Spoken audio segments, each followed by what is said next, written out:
यौवनान्तम् त्वं यदि तनुरियं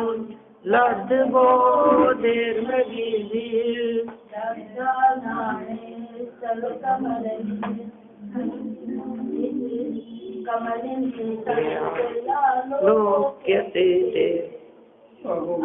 निरंतर सुख सामग्री सेवन करती रमणी के चंचल एवं अति रमणीय मनोहर कमल नयन दल से यौवन में अर्चित तन तेरा धन्य जगी जब जानी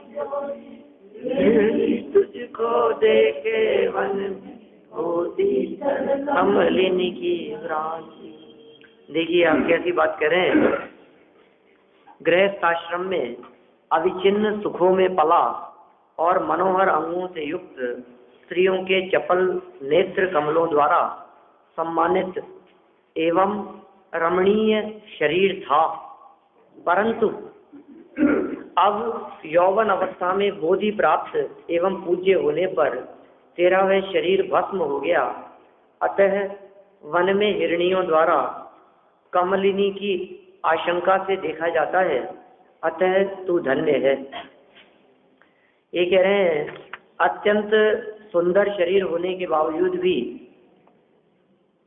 अनेक प्रकार के क्या कहेंगे अनेक प्रकार से मनोहर होने के बावजूद भी जिस व्यक्ति ने बुद्धि प्राप्त होने के कारण विशेष ज्ञान प्राप्त होने के कारण पूज्यता को प्राप्त कर लिया है, अर्थात इस प्रकार संयम को अंगीकार करके जो वन में विचरण करने लगे हैं, ऐसे जीवों के शरीर को देखकर हिरणियां हिरण आदि के समूह उन्हें भी ऐसी भ्रांति हो जाती है कि मानो ये कमलिनी जैसे हों। माने जिस तरह की चर्चा दौलत राम जी ने की है छेड़ाला में कि उपल खाज खुजावते, ऐसी चर्चा की है ना। मुनिराजों के शरीर को देख करके हिरण आदि पशु भी उन्हें ऐसा लगता है, ऐसा लगता ही नहीं है कि जैसे कोई मनुष्य हो, उन्हें ऐसे लगता है जैसे कोई पाषाण की पत्थर की मूर्ति रखी हुई हो। ऐसी चर्चा कर रहे हैं यहाँ पर। इन्होंने देख करके ऐसा लगता है कि मानो कोई पत्थर की मूर्ति वहां रखी हुई हो। ऐसा पूज्यपना, ऐसा निश्चलपना प्रकट हो गया है जिनके जीवन में। धन्य है ऐसी अवस्था।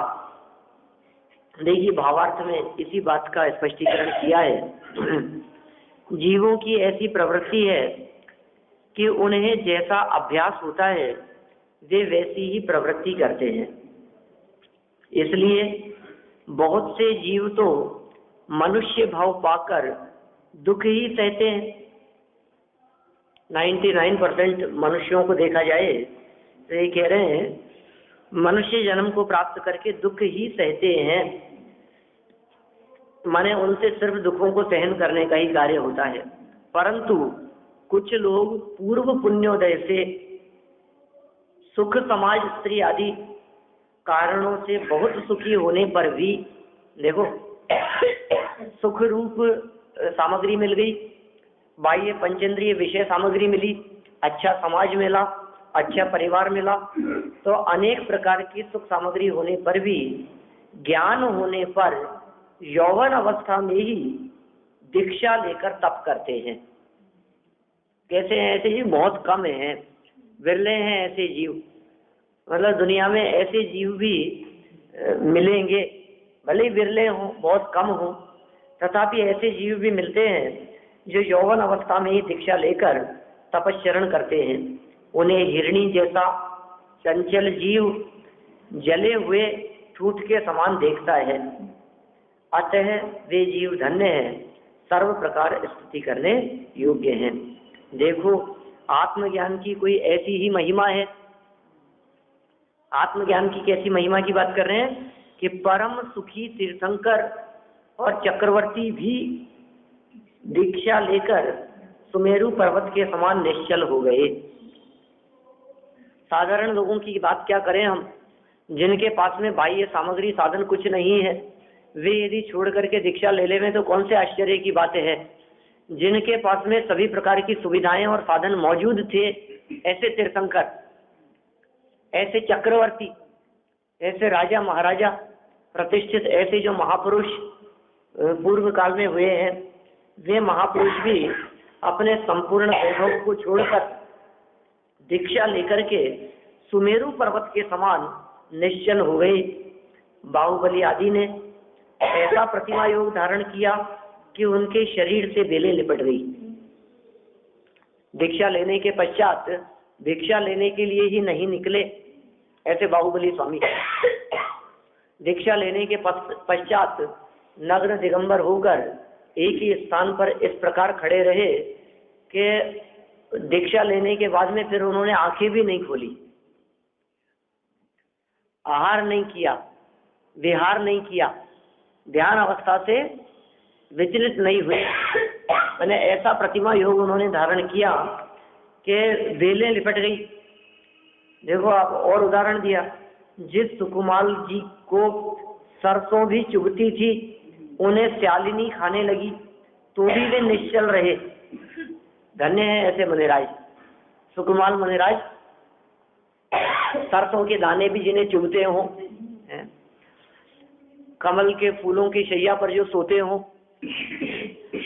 पकाए हुए चावल जो उन्हें खिलाए जाते हों, वे भी उनके गले में, उनके मुख में खटकते हों, दलन करके खिलाने के बावजूद इतने सुकुमाल सूर्य की रोशनी भी जिन्होंने अपने जीवन में कभी न देखी हो। और जब मुनिराजों के वचन उनके कान में पड़े तो घर से बाहर नहीं निकले थे, रत्नों की रोशनी में पले बड़े थे। वे खिड़की से रस्सी से उतर गए, बोलो आप, साड़ियों की रस्सी बांध करके उतर गए।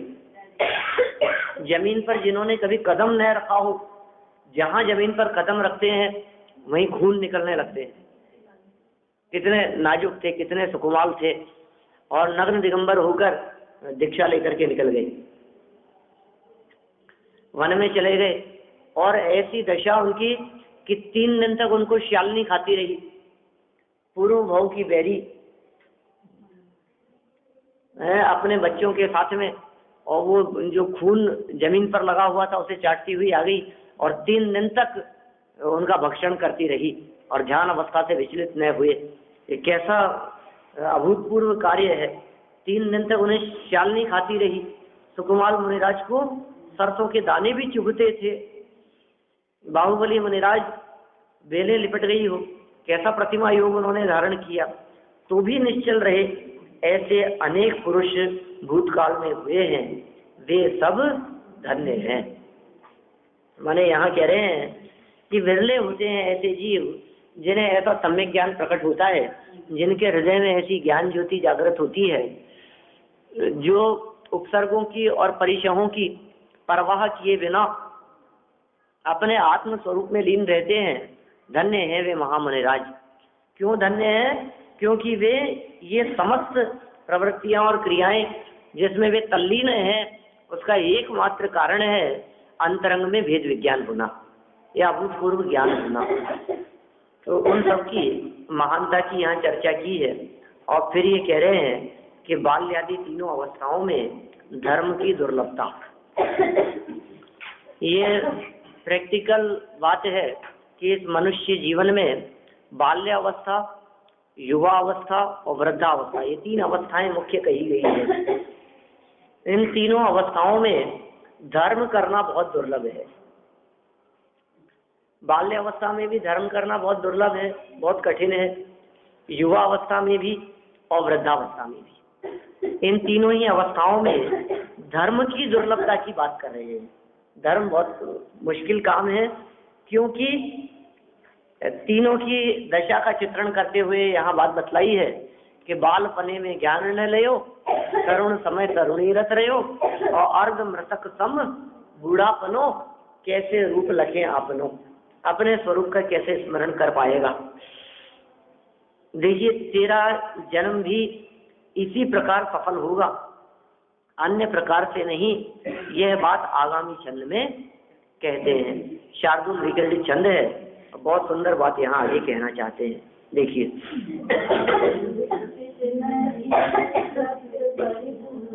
प्रणगुहितं गाहितं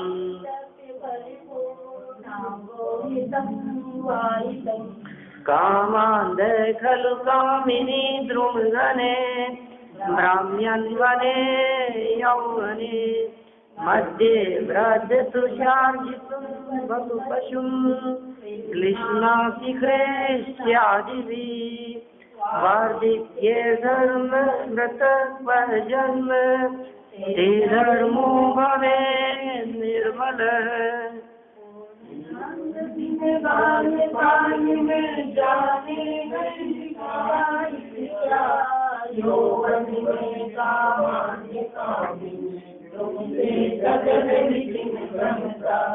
मध्य काल में तृष्णा वश कृषि आदि क्लेश होते पशुतुल अर्ध मृतक वृद्धावस्था कब करे धर्म। देखिए क्या बात कह रहे हैं। बाल्य अवस्था में अविकसित अंगों सहित होने से तो हित या अहित कुछ भी नहीं जानता है। बाल्य अवस्था में 5-7 वर्ष 8 वर्ष के पहले छोटे छोटे बालक कुछ भी नहीं समझते हैं। उन्हें किसी प्रकार का कुछ विचार विवेक नहीं है। क्या खाना, कैसे खाना, किससे हमारा हित होगा, किससे अहित होगा, क्या हमारे लिए नुकसानकारी है, क्या हानिकारक है, कुछ विचार विवेक नहीं है उनको। विचार शून्य है, विवेक शून्य है, ऐसा कह सकते हैं हम। ज्ञान नहीं है, समझ नहीं है। देखा, बालपने में ज्ञान न लियो। बालक अवस्था तो ऐसी निकल गई जिसमें ज्ञान नहीं था, समझ नहीं थी। कोई समझाए तो समझते नहीं है, जिद होती है, हठाग्रह होता है, खिलौनों के साथ में वो उलझे रहते हैं। और समझो आप, और छोटी अवस्था की यदि हम बात करें तो क्या खाना पीना है, कभी कपड़े खा गए हैं, खिलौने हाथ में तो खिलौने ही खाने लगे हैं, मलमूत्र आदि का विवेक नहीं है, खान पान की सुध नहीं है। कैसी दशा है। अनेक प्रकार की पीड़ा और कष्ट सह करके ये बाल्य अवस्था का काल व्यतीत होता है। यह बाल्य अवस्था में हित इसका कुछ भी ज्ञान नहीं था। यौवन अवस्था हो गई तो स्त्री रूपी वृक्षों से युक्त सघन वन में भ्रमते हुए कामांध होता है।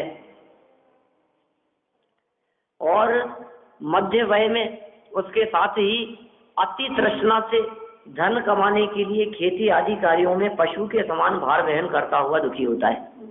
ये युवा अवस्था निकल गई। निरंतर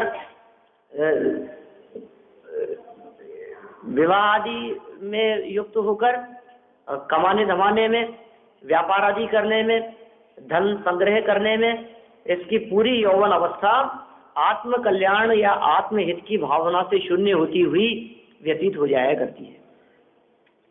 न आत्महित की भावना है, न आत्महित का विचार है, और लगा है दिन रात, ये कैसे शब्द का प्रयोग किया है, पशुओं के समान भार वहन करता हुआ, माने अपार कष्ट भोगता हुआ। दिन दिख रहा है, रात दिख रही है, मेहनत कर रहा है, भागदौड़ कर रहा है, और दिन रात बिजनेस किस प्रकार बढ़े, धन किस प्रकार कमाया जा सकता है, किस प्रकार संग्रह किया जा सकता है, इन विकल्पों में और इन विचारों में ही निरंतर उलझा रहता है, दुखी होता रहता है इन विचारों में। कैसे खेती आदि कार्यों में, खेती तो उस जमाने की बात की 1000 साल पुरानी बातें हैं जो लिखी है। कह रहे हैं आप उसी के समान समझ लो। आप 1000 वर्ष पहले जो बात कही है, उस समय खेती की बाहुल्यता थी, और आप जो कार्य करते हैं, जो बिजनेस करते हैं, जहाँ सर्विस धन कमाने की जिस किसी भी प्रकार से भावना रहती है, उन सब में ही भार वहन करता हुआ, ऐसा थोड़ी नहीं कि उसमें मजा आता हो, लेकिन फिर भी दुख भोगता है, दुखी होता है, और वृद्धावस्था में अर्ध मृतक हो जाता है। मरा नहीं है, मर जाए तो समझिए आप फिर पीछा छूट गया इस मनुष्य दशा से, लेकिन मरा तो नहीं है और मरने से कम भी नहीं है, इसलिए इसके लिए अर्ध मृतक शब्द का प्रयोग किया है। अर्ध मृत है आत्मानुशासन में, अधमरे के समान। अर्धमृत आधा मरा हुआ, मरा नहीं है लेकिन मानो मरे हुए के ही समान हो। वृद्धावस्था का क्या चित्रण करें साहब। आंखों से दिखाई नहीं देता है, कानों से सुनाई नहीं देता है, घुटने दर्द करते हैं तो उठा बैठा नहीं जाता है। बोलो, माने सर्व प्रकार से लाचार दशा है वो वृद्धावस्था, जिसमें किसी कार्य के करने के योग्य नहीं रहता। बाल्यावस्था में करने की समझ नहीं है, युवावस्था में समझ है, बुद्धि है, तो अपनी समझ और बुद्धि को दूसरे कार्यों में लगा दिया है। अपनी समझ और बुद्धि को धनाधिक के संग्रह की तरफ जोड़ दिया है। और ऐसे बुद्धि लगने पर जब यौवन अवस्था निकल गई और वृद्धावस्था आ गई, कहते हैं अब धर्म करने के योग्य रहा नहीं है, बचा नहीं है, अब क्या करें। मतलब जीवन के जो ये 3 महत्वपूर्ण पार्ट थे जिनमें अपना जीवन विभक्त था, बाल्यावस्था, युवावस्था और वृद्धावस्था, और इन तीनों ही अवस्थाओं को हमने बर्बाद कर दिया, तो क्या समझना चाहिए कि मानो एक प्रकार से हमारा मनुष्य जन्म ही निष्फल चला गया हो, पूरा मनुष्य जन्म ही हमारा बर्बाद हो गया हो, व्यर्थ चला गया हो। लेकिन यही कर रहे हैं हमने क्या किया, आत्म कल्याण के नाम पर और धर्म के नाम पर। कुछ देर के लिए मंदिर आ गए, प्रक्षाल कर लिया, पूजन कर ली, प्रवचन सुन लिया, है ना, स्वाध्याय कर लिया, और मतलब 2-1 माला फेर ली हमने, ये किया ना धर्म के नाम पर। और क्या किया, और बस फिर मंदिर से बाहर निकल करके मैं बहुत धर्मात्मा, क्यों, क्योंकि मैंने बहुत धर्म किया है। आप सोचिए दिन भर हमारा कहाँ बीतता है, राग द्वेष में, कषायों में, मायाचारी में, छल कपट में। अरे अपने आत्महित के बारे में तो विचार ही नहीं है कि मैं हूँ कौन, वास्तव में मेरा क्या स्वरूप है, मैं चाहता क्या हूँ, ऐसा कभी विचार करता है। किसी दूसरे के बारे में नहीं सोचना, हमें सिर्फ अपने आप के बारे में विचार करना है कि क्या कभी एकांत में बैठकर हम ऐसा विचार करते हैं कि ये जीवन कैसे व्यतीत हो रहा है। कभी कभी जब पिछले जीवन पर दृष्टि डाल करके देखते हैं तो ऐसे लगता है अरे इतने बड़े हो गए, अरे इतनी आयु निकल गई, कैसे बिता दिए हमने जीवन के 50 वर्ष, कैसे बिता दिए हमने 65 वर्ष, पता ही नहीं लगता हमारे को। तो 45 के हो गए, 55 के हो गए। बोलो, हमें अपने अपने जीवन में, हर व्यक्ति अपने अपने जीवन के बारे में विचार करें, कैसे बीत गए, कैसे इतने बड़े हो गए। ऐसे अभी किसी बात लगती है, कल किसी बात लगती है, इतना सपना सा लगता है हमारे को। जितना हमने बिता दिया है ये आप निश्चित मान करके चलिए अब इतना शेष नहीं बचा है। जितना बिता दिया है ना, अब इतना और बचा है, इस बात की कोई गारंटी नहीं है, नहीं ही बचा है, निश्चित मान करके चलिए आप।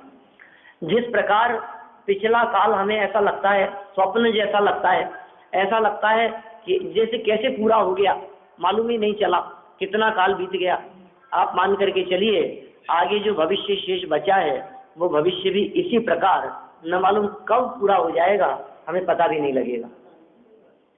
और फिर अभी तक जो हमारा काल बीता है वो तो फिर पता नहीं कैसा, जैसा भी बीत गया है। अब जो वृद्धावस्था में काल बीतने वाला है वो तो ऐसा बीतेगा जब आंख, नाक, कान आदि कुछ भी काम नहीं करेंगे। फिर कैसा बीतेगा, जब आंखों से दिखाई नहीं देगा और कान से सुनाई नहीं देगा, जवान बोलते समय लड़खड़ाएगी और बिस्तरों पर पड़ा रहेगा, तो ऐसी दशा में हम क्या कर लेंगे। हाँ बोलो, क्या कर सकेंगे ऐसी दशा में। चल फिर नहीं सकते, बोल नहीं सकते। अब हम सोचें कि ऐसी दशा में हम धर्म कर लेंगे, तो वो दशा तो धर्म करने की योग्य बची नहीं है ना। जब आंख से दिखाई नहीं देता, आप कितने शास्त्र पढ़ लेंगे। आंख खोल करके पढ़ना चाहते हैं और आंखों से पानी निकलता है, दिखाई नहीं देता है, बहुत मंद हो गई है आंखें।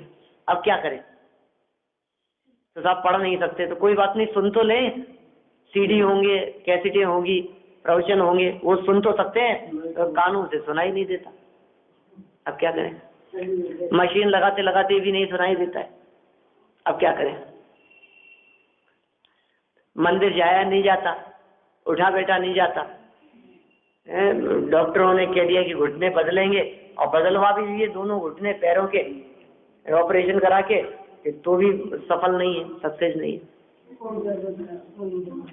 बोलो इस वृद्धावस्था का कैसा स्वरूप है। 4 आदमी पकड़ करके उठाते बैठाते हैं।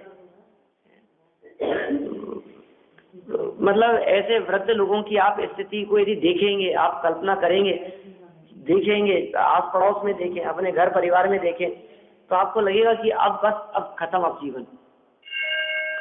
और ऐसी दशा हो जाती है कि हर क्षण समझ लीजिए आप, थोड़ी सी तेज खांसी भी चलती है तो ऐसे लगता है कि अब शायद खत्म,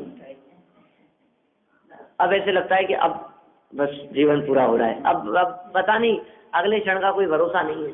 हर क्षण ऐसी मरण तुल्य अनुभूति उस वृद्धावस्था में हुआ करती है। हाँ हाँ,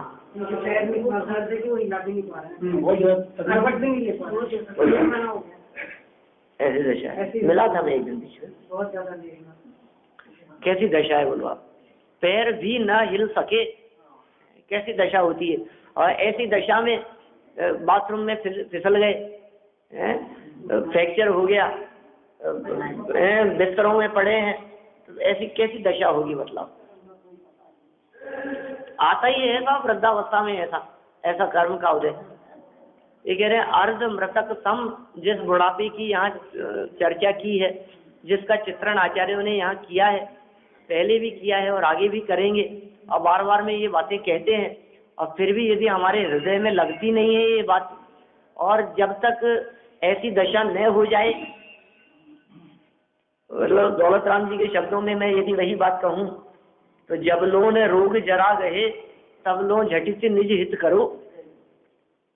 भैया हम तो तुम्हारे को बार बार में सीख देते हैं, जब तक ऐसा खतरनाक बुढ़ापा न आ जाए, जब तक खाट न पकड़ लेवे, जब तक ऐसा बिस्तरों में न पड़ जाए, ऐसी बीमारी आकर के न गिर लेवे, उससे पहले मौका है। कोई भरोसा नहीं है अभी कब क्या हो जाएगा, अपने को कुछ पता नहीं है। निरंतर वृद्धावस्था की तरफ ढल रहे हैं, जीवन निरंतर कहाँ जा रहा है, मरणोन्मुख, शिथिलोन्मुख हो रहा है, ऐसे शब्द आए थे पीछे। निरंतर वृद्धावस्था की तरफ बढ़ रहे हैं, मृत्यु की तरफ जिसका मुख किया हुआ है। अब क्या पता कौन से दिन ऐसा झटका लग जाएगा कि उसके बाद में बिस्तरों से उठेंगे ही नहीं, फिर बिस्तरों में ही पड़े रहेंगे। ऐसी दशा न हुए उसके पहले अब कब हो जाएगी ऐसी दशा, कोई पता नहीं है। कि कल ही सीढ़ियों से उतरते समय फ्रैक्चर हो जाए और एक पैर लटका करके और पड़े रहना पड़े, प्लास्टर बांध करके बिस्तरों में। कब ऐसा हो कि करवट भी लेने की सामर्थ्य न रहे, तो ऐसी दशा कभी भी हो सकती है ना। तो उसके पहले ही हमें आत्म कल्याण के मार्ग में लग जाना चाहिए, उसके पहले ही हमें आत्महित के मार्ग में लग जाना चाहिए, विचार करना चाहिए, चिंतन करना चाहिए कि यदि ये दुर्लभ मनुष्य भाव एक बार निष्फल होकर के चला गया तो फिर कहाँ चला जाएगा, कौन सा भाव धारण करेगा।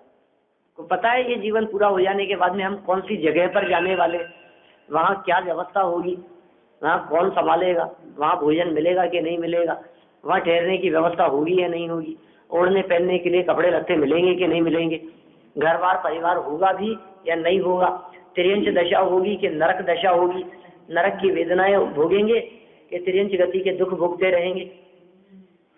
जो व्यक्ति ऐसा विचार करते हो उन व्यक्तियों को लगता है ऐसा कि ओहो ये मनुष्य जीवन ये बेकार नहीं जाना चाहिए।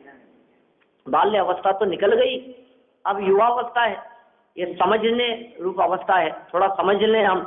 ओहो युवावस्था भी निकल चुकी, वृद्धावस्था आ गई, लेकिन कोई बात नहीं, अभी भी हाथ पांव तो चलते हैं,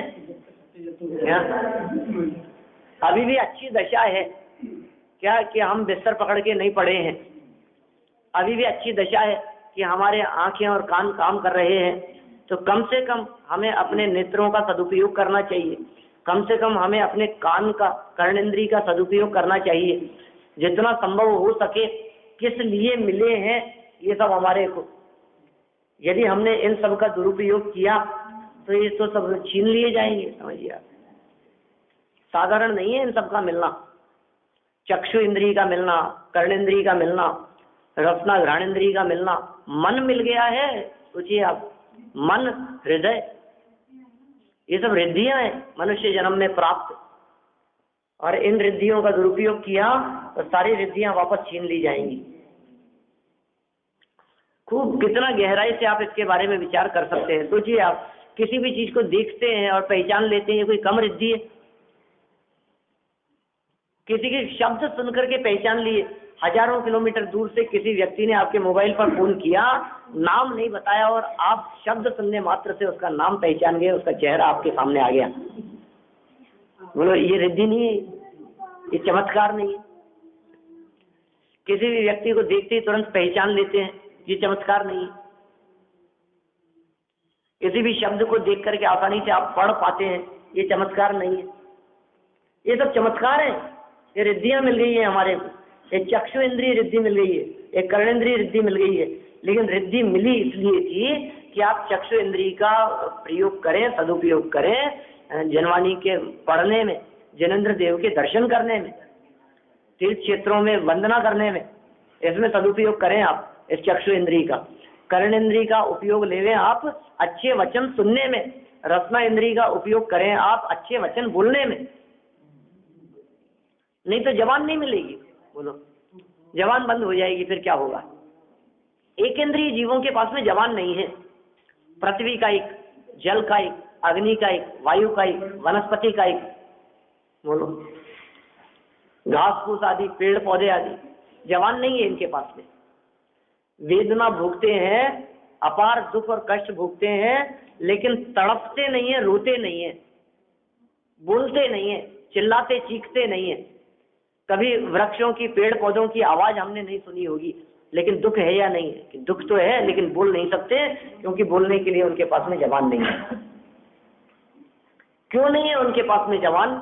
कि जब जबान मिली थी तब जबान का सदुपयोग नहीं किया था, दुरुपयोग किया था। वचन मिले थे तो वचनों का दुरुपयोग किया, तो फिर क्या हुआ कि छीन ली गई वचन। चक्षु मिली थी तो चक्षु का दुरुपयोग किया, कर्ण मिले थे तो उसका दुरुपयोग किया, हाथ पांव मिले थे तो उनका सदुपयोग नहीं किया, तो क्या हुआ कि अब हाथ पांव नहीं है, खड़े रहो एक जगह पर।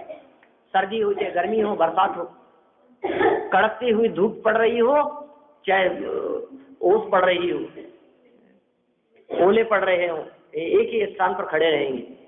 तेज मूसलाधार बरसात पड़ रही हो, लेकिन स्थान परिवर्तन नहीं हो सकता, कदम बढ़ा करके नहीं चल सकते, ऐसी दशा हो जाती है।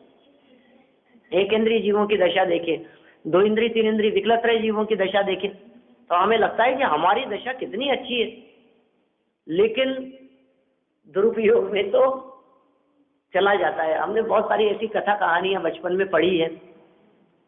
आज के बच्चों की बात नहीं कर रहा, लेकिन हम हमारी ही बात करें तो हम तो कम से कम बचपन में अनेक कॉमिक्स पढ़ चुके हैं, खूब पढ़ी है ना। उस जमाने में तो बहुत चलती थी, आजकल तो चलती नहीं है। खूब कॉमिक्स मिलती थी, दुकानें हुआ करती थी, हैं, और किराए पर लेकर के आते थे, हैं। आप लोग सब कह रहे हैं, हमने भी पढ़ी है। दुकान पर जाते थे 2 दिन के लिए, 25 पैसा किराया देते थे, हैं, और कॉमिक्स लेकर के आते थे पढ़ने के लिए। पिक्चर की स्टोरी आती थी, मतलब समझिए आप, अमिताभ बच्चन की बहुत सारी पिक्चर की स्टोरी हमने कॉमिक्स में पढ़ी है। 20 साल पहले, 30 साल, 25 साल पहले। आज वो नहीं है। उनमें कई जगह जादूगरों की कहानियां हैं, ऐसी कॉमिक्स, उनमें ऐसी कैसे रिद्धि थी उसके पास में। और फिर उन सब में अंत में ये बात आती थी कि उसने अपनी, ऐसा कोई देव प्रकट हो गया, उसने ऐसी रिद्धि दे दी, और फिर उसने उन रिद्धियों का दुरुपयोग करना शुरू किया, तो फिर क्या हुआ, उससे वो रिद्धियां छीन ली गई। ऐसे पढ़े ना, अनुष पढ़ी है कहीं? हैं, विक्रम बेताल आता था, उसको इस तरह की रिद्धियां मिल जाती थी, हैं, ऐसे चमत्कार थे। और फिर उसका दुरुपयोग किया और सब छीन ली गई उसकी रिद्धियां। उनको आकाश मार्ग से उड़ने की सामर्थ्य प्राप्त थी, रूप बदलने की शक्ति थी उसके पास में, बोलो अब हम आपसे बात करते हैं, आप क्या सोचते हैं? जब कभी बचपन में ऐसा पढ़ते थे तो अपने को ऐसा लगता था, अरे काश आकाश में उड़ने की ऐसी रिद्धि अपने को मिल जाए, काश ऐसा चमत्कार, अरे कैसे गायब होकर के छत पे खड़े होकर के पतंग उड़ाते थे तो ऐसा लगता था, कॉमिक्स पढ़ते थे ऐसा लगता था, अरे ऐसी रिद्धि हो वो पतंग जा रही है ऊपर उड़ जाए, उसको पकड़ लाए हैं, कहीं भी उड़ करके चले जाए, गायब हो जाए, अदृश्य हो जाए, कैसे कैसे कैसे रिद्धियों की चर्चा। अब देखो आप ये जिनवाणी पढ़ते हैं तो जिनवाणी कहती है भाई साहब आपको जो ये सब मिला है, विचार करने की सामर्थ्य जो आपको मिली है बहुत बड़ी रिद्धि है। ये मनुष्य जन्म प्राप्त करके जो आपको मन मिल गया है, हित और अहित का विचार करने की सामर्थ्य मिल जाना ये कम चीज नहीं है। दुनिया में अनंत जीव ऐसे हैं, अनंत जीव ऐसे हैं, एक इंद्रिय, दो इंद्रिय, तीन इंद्रिय, चार इंद्रिय, कीड़े मकोड़े, मक्खी मच्छर, अनगिनत। आप घर में रहने वाले, आपको लगता है कि हम घर में 4 मेंबर रहते हैं, 6 मेंबर रहते हैं, हम क्या बात करते हैं। आप घर में जो 6 लोग रहते हैं, इसके अलावा 6,000, 6 लाख, 6 करोड़ कीड़े मकोड़े, मक्खी मच्छर, चींटियां, अनगिनत। वे सब जीव कैसे हैं? जिनके पास में रिद्धियां नहीं है, जिनके पास में मन नहीं है, जिनके पास में विचार करने की सामर्थ्य नहीं है, वे सब के सब जीव विचार शून्य हैं। और हमें मिल गया है और हमें हमारे को उसकी कीमत नहीं। हमारे को जो मन मिल गया है हमें उसकी कीमत नहीं, समझ नहीं है, या है भी समझ तो उस मन का दुरुपयोग करने में लगे हैं। तो अब कब तक रहेगा बोलो? और 2-5 साल, 6 महीने, 10-5 साल। किसी भी व्यक्ति से आप 60 से ऊपर वाले किसी भी व्यक्ति से चर्चा कर लो, अब वो ये तो नहीं कहेंगे कि महीने 2 महीने में मरने वाले हैं, क्या कहेंगे? और साहब क्या समझ लो आप 5-7 साल, 10 साल मान लो, और क्या, और कितना जिएंगे? कोई व्यक्ति ये नहीं कहता है कि बस आजकल में एक क्षण का पता नहीं आ गया, जबकि एक क्षण का भरोसा नहीं है। ये उस वृद्धावस्था के बारे में कह रहे हैं, भैया ये देखो आप, ये वृद्धावस्था में अर्ध मृतक हो जाता है, सब चला जाएगा, ये छीन ली जाएगी ये सब अवस्थाएं। कह रहे हैं इस प्रकार तेरा मनुष्य भाव कैसे सफल कैसे होगा, और तुझे निर्मल धर्म कब प्राप्त होगा। ये आचार्य देव ये अर्थ कर रहे हैं। 89 नंबर का जो ये श्लोक दिया है यहाँ आत्मानुशासन गुणभद्र आचार्य देव ने, ये आचार्य देव क्या कह रहे हैं? तेरा ये मनुष्य भाव सफल कैसे होगा, प्रश्न कर रहे हैं। मानो हम सभी मनुष्यों से आचार्य देव प्रश्न कर रहे हो कि तुम ही बताओ, बाल्य अवस्था तुमने इस प्रकार बिता दी, युवावस्था में इस प्रकार भाग दौड़ करते रहे, कमाने में ही लगे रहे। हम ये नहीं कहते कि भोगों में फंसे रहे, अरे भोगने की तो फुर्सत ही नहीं मिली कमाने से। कमाते कमाते इकट्ठा करते हुए जोड़ने में पूरी युवावस्था 60 साल की उम्र तक, और 60 तक भी शांति मिल जाए तो बात है, नहीं तो मरते दम तक धन के पीछे, वैभव संपत्ति के पीछे दौड़ता रहता है। ऐसे ऐसे भी हमने लोभी व्यक्तियों को देखा है। माने समझ लीजिए आप, पत्नी का स्वर्गवास हो गया, 80 साल की उम्र है, स्वर्गवास बहुत पहले हो गया वो नहीं, अभी स्वर्गवास हुआ है और दाग में जाकर के आए हैं, और आने के बाद में पूछते हैं कि उसका क्या हुआ, दाम क्या चल रहा है आजकल। अब बोलो आप, माने जिनको अभी धन और कमाई की ही सूझती रहती है, ऐसे लोग दुनिया में कितने दिखाई देंगे आपको? बहुत है सब। युवावस्था कमाने में निकल गई, वृद्धावस्था आ गई, अब वृद्धावस्था आ गई, अब किस चीज का इंतजार है बोलो? पंडित ज्ञानचंद जी साहब हैं सोना दिल्ली वाले, वो ये कहते हैं, ये जिस प्रकार परीक्षा में 3 घंटे का काल मिलता है और 3 बार घंटी बजती है,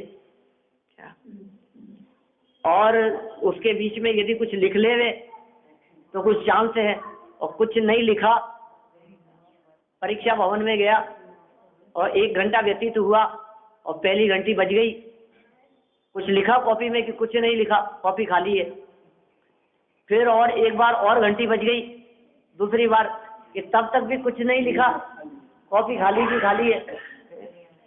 और एग्जामिनर जो है वो आते हैं, घूमते फिरते हैं, वो कहते हैं अरे तू कुछ तो लिख, लिख ले, कुछ तो लिख ले। कि हाँ हाँ लिखता हूँ, कुछ तो लिखूंगा। देखो दो बार आगाह कर दिया है। फिर आधे घंटे बाद में फिर जब आधा घंटा रह गया तो फिर एक बार बेल बज गई क्या, और फिर जब 5 मिनट बचे थे कि विचार नहीं लगाया, अभी कुछ लिखा नहीं है इसने, क्या पता कि कब टन टन टन टन टन बज जाए और कॉपी छीन ली जाए। कुछ भरोसा है इस बात का? सबसे पहली बेल बजी बाल्य अवस्था की, कोरा का कोरा, कुछ नहीं है। फिर वापस दूसरी बार बेल बजी, कब? युवावस्था में, और उसको पहचान नहीं पाया, कॉपी खाली की खाली है, अभी तक तो विचार ही नहीं किया कि कुछ लिखना भी है। फिर उसके बाद में थोड़े थोड़े से संकेत मिलने लगे। कौन से संकेत मिलने लगे? कि बाल सफेद हो गए, सर से झड़ने लगे, दांत हिलने लगे, पैर लड़खड़ाने लगे, धीरे धीरे संकेत मिलने लगे। और फिर वो जो एग्जामिनर थे, कॉपी जांचने वाले जो दूसरे लोग थे, वो कहने लगे ऐसे दिगंबर संत मुनिराज कि अरे कुछ तो लिख, कुछ तो कर, पूरा का पूरा चला जाएगा, फिर क्या होगा? और फिर कहता है कि हाँ हाँ कुछ तो करूंगा साहब, लिखना तो है ही, नहीं तो कैसे कैसे काम चलेगा। और ऐसा करते करते न मालूम कब वो फाइनल बेल बज गई और पूरा का पूरा यहाँ से चला गया। कब कॉपी छीन ली जाएगी, कब जीवन पूरा हो जाएगा, कुछ भरोसा नहीं है। ये मनुष्य भाव सफल कैसे होगा, ये प्रश्न आचार्य देव हमसे कर रहे हैं। ये कह रहे हैं तुझे निर्मल धर्म कब प्राप्त होगा। तो ये सभी सिर्फ इन्होंने प्रश्न किया है, और इन अवस्थाओं में किस किस प्रकार के दुख भोगे हैं, इन सब का चित्रण आगे भावार्थ आदि अनेक प्रकार से किया है। हम सब आचार्य देव द्वारा कही गई इन बातों के बारे में विचार करें और अपने इस मनुष्य जीवन को सफल करने का प्रयास करें। इसी मंगल भावना से मैं बात को यहीं विराम देता हूँ। शेष चर्चा अपन कल करें। अगर कल्याण चाहो तो करो स्वाध्याय तुम प्रतिदिन। अगर कल्याण चाहो तो करो स्वाध्याय तुम प्रतिदिन। एक क्षण भी करोगे तो सफल होगा तुम्हारा दिन।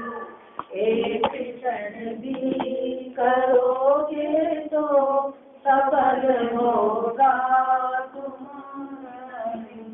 तत्व निर्णय में सक्षम बन सकोगे रूप निज पावन।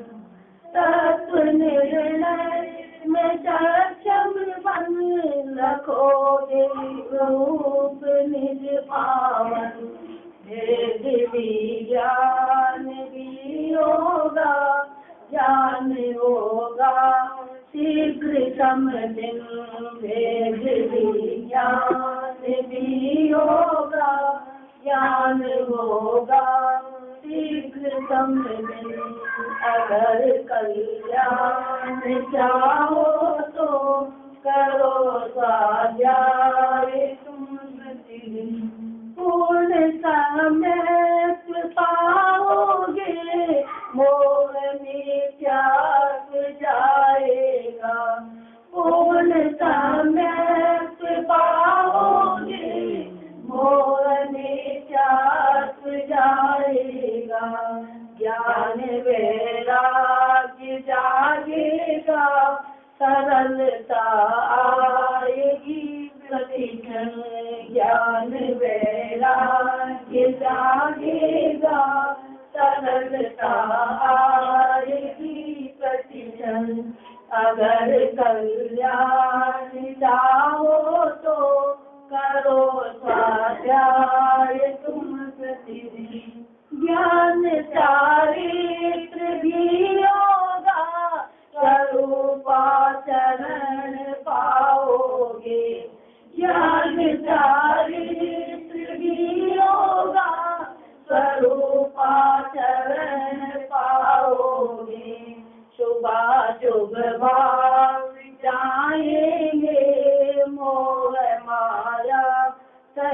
गिन गिन सुबह शुभ भाव जाएंगे, मोह माया सहित गिन गिन अगर कल्याण चाहो तो करो स्वाध्याय तुम प्रतिदिन। महाव्रत श्रुति ही होगा, सत्य सतम में झूलेंगे। महाव्रत श्रुति ही होगा, सत्य सतम में झूलोगे। बनोगे सहज वनवासी, शीघ्र हो जाओगे लघु दिन। बनोगे सहज वनवासी, शीघ्र हो जाओगे लघु दिन। अगर कल्याण चाहो तो करो स्वाध्याय तुम प्रतिदिन। एक क्षण भी करोगे तो सफल होगा तुम्हारा दिन।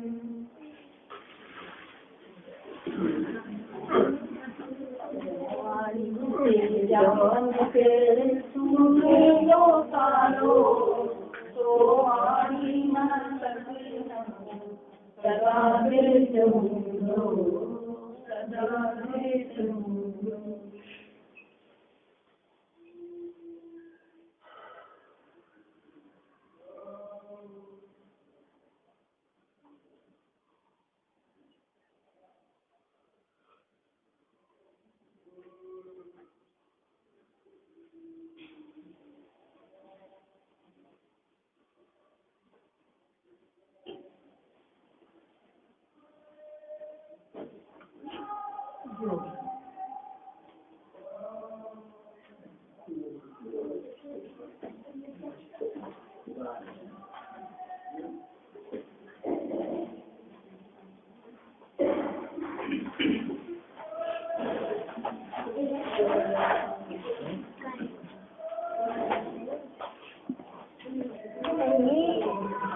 इसको